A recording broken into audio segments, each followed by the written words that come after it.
भाई हमार ई बड़ा हमनी के बानी सन दाहा नदी जौन बाटे ओई में, और जौन हमनी के यहाँ हाला भरल सटे मगरमच्छ के, और 2 दिन से जौन हमनी के टीम बा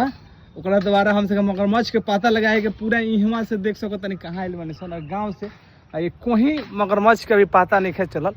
और जौन वीडियो रहल सटे और फोटो जौन वीडियो रहल सटे तो ऑफिशियल 2-3 गो न्यूज जौन हमनी के सिवान के बा ओकरा द्वारा वीडियो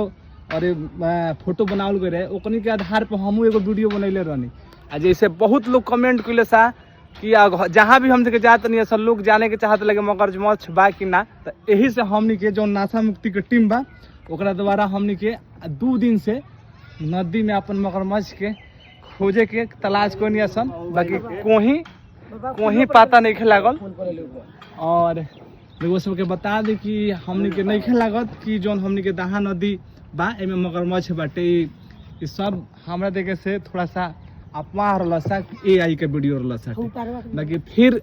कुछ ऐसा घटना हुई तो हमनी पहले मत लगा देम लोग कि ये लोग कहले रहलन लोग कि मगरमच्छ नहीं खे, बाकी जे अभी तक ले हमनी के जितना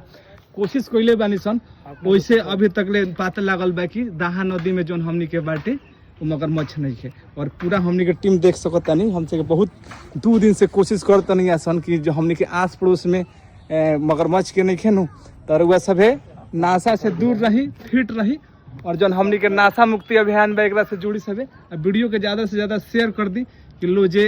डर ला कि दाहा नदी में मगरमच्छ बा चाहे हई बात बा, ऐसा कोनो बात नहीं है। ज़्यादा से ज़्यादा वीडियो के शेयर और लाइक करें,